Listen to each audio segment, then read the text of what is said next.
Olá, está começando mais um programa Resenha Livre. Em nossos estúdios, eu recebo hoje o professor de Direito Civil do curso de Direito da Unifev, Dr. Antônio Guerchi, que já é nosso velho convidado, né, Guerchi? Sim. É um prazer ter você aqui mais uma vez.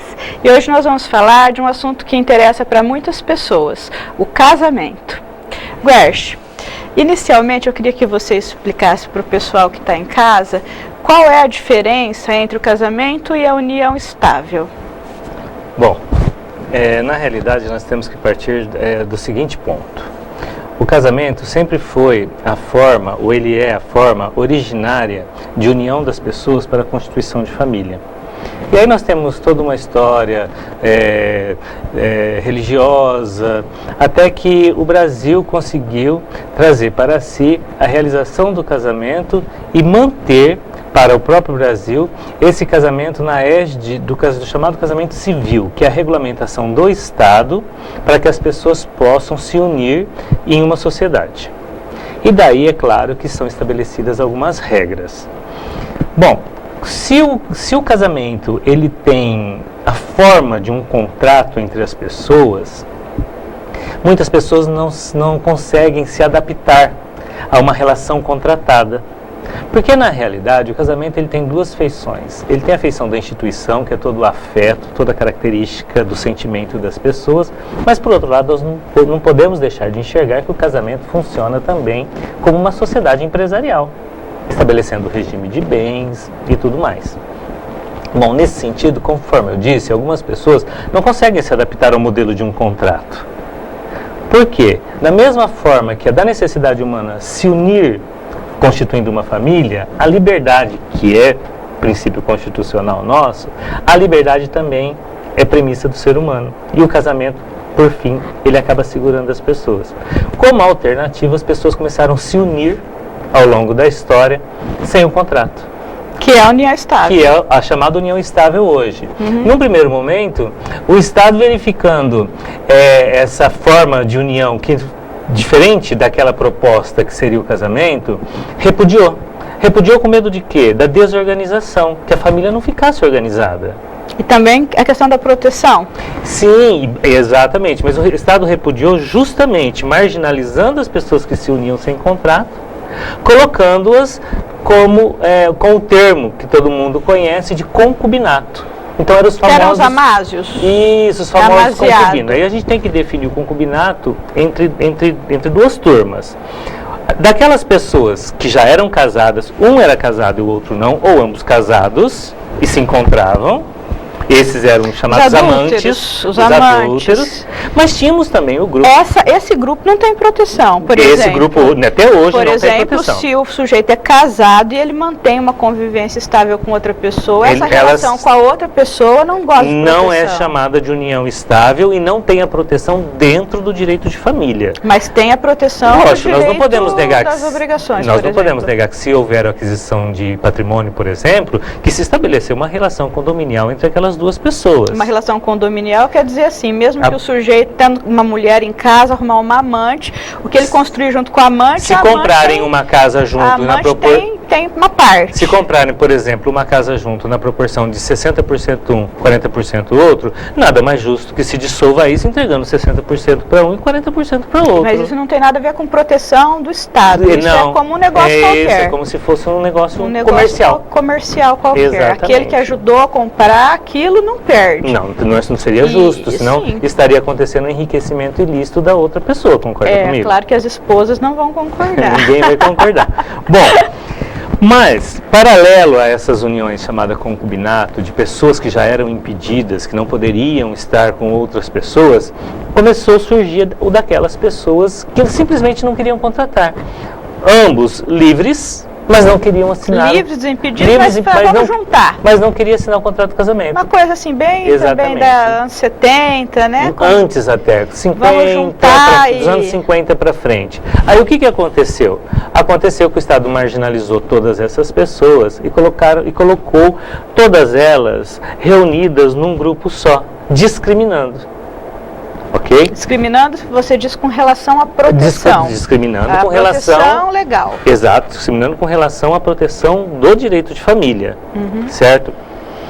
Com o passar do tempo, com o advento da Constituição Federal de 88, com a estatística de que o casamento não estava mais perdurando, como seria a própria ideia do Estado, de que sendo o casamento a única forma de constituição de núcleo familiar, a Constituição Federal de 88 igualou o direito das pessoas, inclusive reconhecendo como forma de formação de núcleo familiar o antigo concubinato, agora chamado de união estável. Mas diga-se, sempre somente para pessoas desimpedidas, pessoas livres, que não contraem, que não existe contrato de casamento com outra pessoa anterior. Entendi. Porque no Brasil o nosso sistema ele é monogâmico. Certo, quer dizer que ainda continua existindo a bigamia. Se a pessoa é casada com um, não pode casar com o outro, e se tiver em união estável, essa união estável também não é reconhecida. Não será reconhecida, embora não haja penalidade nenhuma nesse sentido. Sim, pessoas que viajam muito podem estabelecer, né, duas famílias até mais. Não tem como mais imputar criminalmente, ou mesmo na eventual dissolução do casamento existente, daquele casamento contratado, não existe mais nenhum tipo de pena a ser imposta para, vamos dizer, o cônjuge adúltero. Não existe mais penalidade a ser colocada aí. Entendi. Mas, falando de uma forma bem objetiva, o pessoal que está em casa vai querer saber o seguinte: quando a pessoa está namorando, resolve então ficar junto, existe alguma diferença, algum benefício ainda com relação ao casamento formal? Ou é a mesma coisa em todos os sentidos? A união estável, ela tem as mesmas características de um casamento. Inclusive, ela pode até ser contratada por documento público ou documento particular. Tá? Analisando os dois institutos, hoje eu consigo verificar o casamento como sendo um instituto que dá mais segurança jurídica. Por quê? Por um fator muito simples. Porque quando você contrata o casamento perante o Estado, você estabelece a data do início daquela união, daquele casamento. É questão da prova, então. Sim, questão da prova, é uma prova direta e objetiva. Entendi. Enquanto que ao passo, você vai ter que provar que você já estava junto. Através de uma ação de reconhecimento, quer dizer, isso vai acontecer, vamos pensar, 5, 10 anos depois do início dessa união, envolvendo patrimônio. Patrimônios que podem terem sido adquiridos muito próximo da data do início da união. Então aquele que pretende, logicamente, vai pretender retroceder a data para poder trazer para dentro daquela relação um patrimônio que muitas das vezes não lhe pertenceria, para ganhar aí o status de convivente e dividir um patrimônio que possivelmente não seria seu. Que os direitos são os mesmos, a forma de você provar no casamento é mais... O casamento traz uma prova direta e objetiva, sem dúvida nenhuma. Então, nesse sentido, o casamento traz mais segurança jurídica. Por quê? Nós temos que pensar, tanto no casamento quanto na união estável, no casamento você pode escolher o regime de bens. Na união estável, também você pode escolher o regime de bens. Se você não escolhe o regime de bens nem no casamento, nem na união estável, se você deixar para um juiz julgar essa situação de reconhecimento posterior, vai imperar aí o chamado regime da comunhão parcial de bens. Entendeu? Então, quer dizer, aquilo que você adquiriu depois que começou a união é partilhado. É partilhado na proporção de 50% para cada um. Tudo e precisa demonstrar que o outro contribuiu? Não, e aí é que está, porque faz parte do ânimos, do chamado affectio societatis. Um pode ficar em casa e o outro trabalha. Um trabalha, outro fica em casa e aí divide. Temos que pensar que o Estado determina o funcionamento da seguinte forma: a administração do lar conjugal, independentemente de ser casamento ou união estável, funciona em regime de colaboração. Colaboração não significa dizer propriamente dito dois saindo para trabalhar. Um sai e o outro fica como arrimo, cuidando, administrando e vice-versa. Esta é a composição. Eu trabalho em casa muito pior que eu trabalhar fora. Essa é a composição da união, sem dúvida, sem dúvida. Essa é a composição da união e faz com que essas duas pessoas se formem em família. Então não precisa ser demonstrado. Para o regime a colaboração parcial, material. Não tem necessidade de demonstrar. Nenhum dos regimes. Tanto no casamento quanto na união estável. É a mesma coisa. Enfim. Casamento e união estável possuem a mesma finalidade, criar o vínculo entre as pessoas. O vínculo está sendo criado anteriormente, na data da assinatura do contrato, que é o casamento. O outro nós vamos comprovar posteriormente. Por isso que eu disse que o casamento, ele traz mais segurança jurídica, porque tudo que você vai discutir daqui, sabe lá o tempo que for para essa dissolução, fica muito mais subjetivo, muito mais complexo. O Guerche, e mesmo na união estável, é possível fazer um pacto, convencionar um outro regime, como a separação total ou a comunhão total? Ou a comunhão universal. Um pacto faz no cartório. Não, esse na união estável, isso vai ser feito num contrato. Esse contrato vai ser público ou particular. Ah, pode ser particular. Sim, muito simples. Só que o que é que comanda no Brasil? É a ratificação do Estado. Esse contrato, então, vai ter que ser levado para ser homologado em juízo quando da dissolução. Esse contrato funciona de que maneira, então? Como um início de prova. Entendi. Então, peraí, vamos explicar direitinho, porque acho que alguém que está em casa vai querer aproveitar essa dica, essa informação que vai ser preciosa. Certo. A pessoa namora, resolve, então, começar uma união estável. Isso. Onde que ela vai?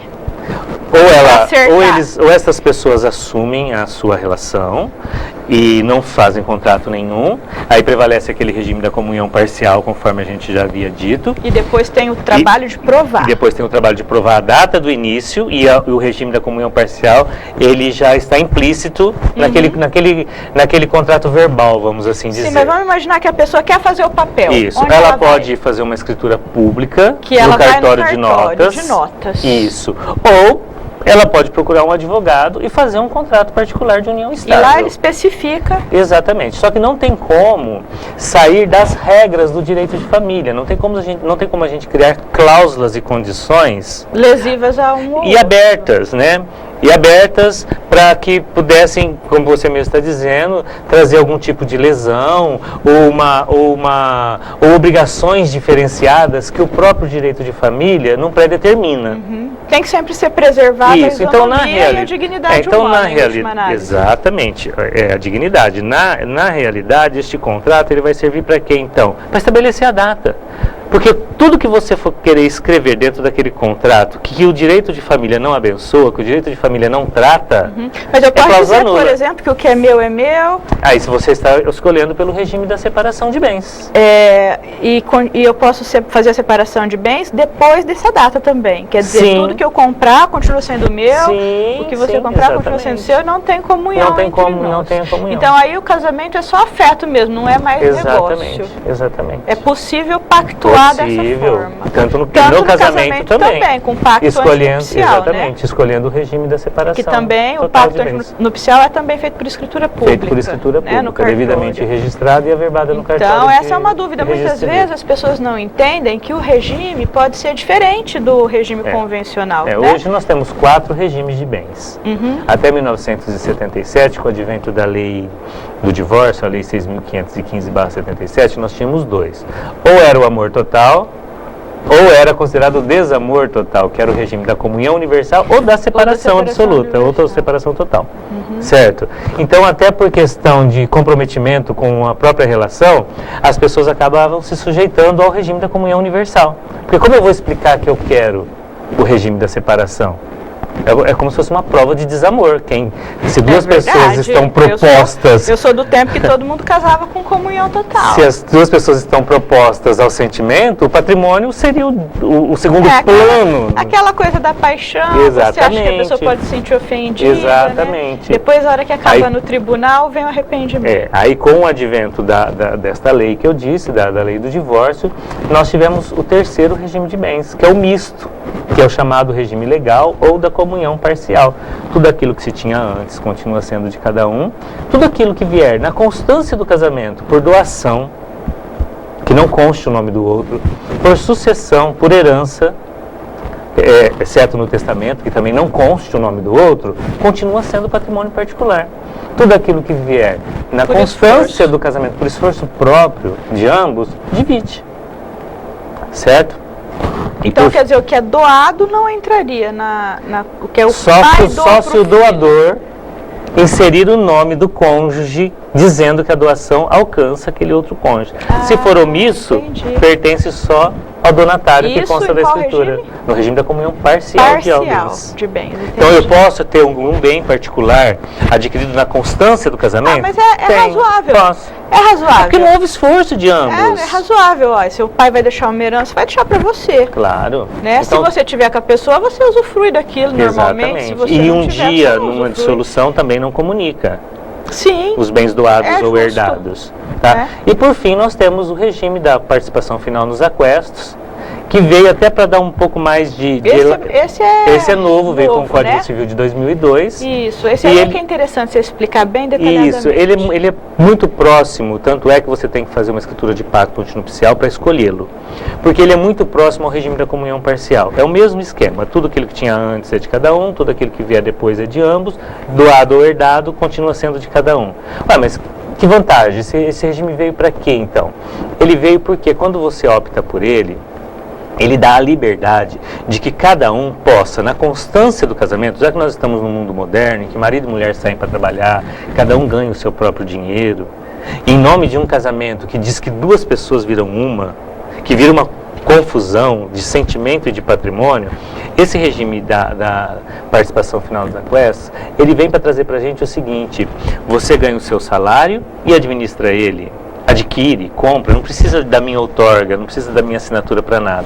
Eu ganho o meu salário, administro ele. Então aí não preciso da sua outorga, não preciso de nada. Você vender, mas não tem que assinar. Isso, exatamente. Só que ao final, na dissolução da nossa união, nós juntamos tudo e dividimos por 2, na proporção de 50%. Então eu passo a ser seu fiscal, você passa a ser minha fiscal nesse sentido. Por quê? Porque você não pode desviar dinheiro achando que pode lucrar ao final com uma divisão, e nem eu a mesma coisa. Entendi. Esse regime ele não está sendo muito bem aceito. Por quê? Porque ele precisa de um perito contábil para fazer uma evolução anual das pessoas, de patrimônio anual das pessoas. E complica um pouco. Complica, e não é bem do povo brasileiro. Para quem tem muito dinheiro pode ser interessante. Sim, pode ser que sim. Né? A última pesquisa que eu fiz aqui em Votuporanga, no cartório de registro civil em Votuporanga, ninguém até agora escolheu esse regime para o casamento. Esse regime. É um pouco mais complicado, mas para quem tem muita coisa, é interessante. Até porque, Guerch, um dos fatores que eu acho que contribui muito para a degeneração da relação é a questão financeira. Sim, muitos casais se separam por causa de dinheiro. Exato, por conta da evolução patrimonial. Principalmente pela falta de dinheiro, né? E pelo esforço de pela comodidade de outro. Minha avó, onde falta pão, todo mundo briga e ninguém tem razão. Exatamente.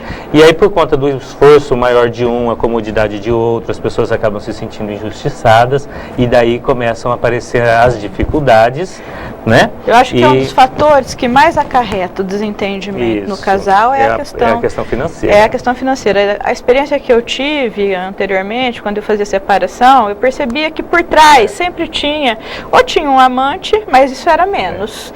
Era sempre a questão financeira. O marido não queria dar o dinheiro para a mulher, achava que a mulher gastava à toa, ou vice-versa, o marido era colchão e fronha, a mulher que trabalhava. A moral da história, sempre a questão do dinheiro tá por trás dos desentendimentos. É que as pessoas acabam contraindo núpcias, ou acabam se unindo hoje, porque não dá hoje para a gente generalizar a família como sendo casamento. As pessoas acabam se unindo, ou pelo casamento ou pela união estável, despreparadas, sem saber exatamente o que estão fazendo.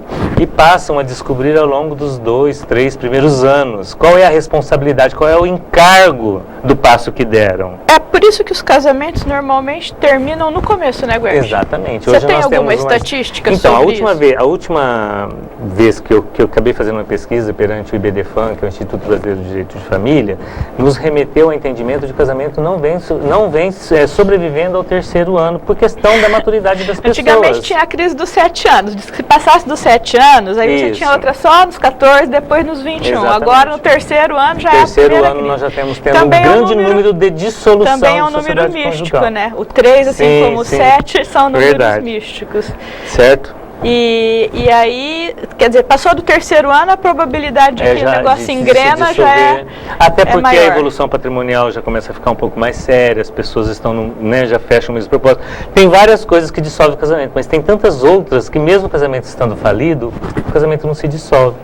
o próprio patrimônio, quando ele está em constante evolução, o casamento não se dissolve, já mesmo não existindo mais sentimento. A questão de filhos, as pessoas seguram bastante o casamento. Existe um mito de que filho não segura casamento, é uma grande mentira, na minha opinião, porque filho segura casamento, segura um casamento que não vai ser bom, mas as pessoas muitas vezes optam por relações falidas em nome dos filhos. Em nome da criação dos filhos. Por uma convicção de que filhos de pais separados podem ter mais problemas ou menos problemas. Felizmente o papo está muito bom, mas o programa já acabou. Eu agradeço imensamente a sua presença, mais uma vez aqui com a gente. E o programa Resenha Livre fica por aqui. Eu espero você na semana que vem. Até lá!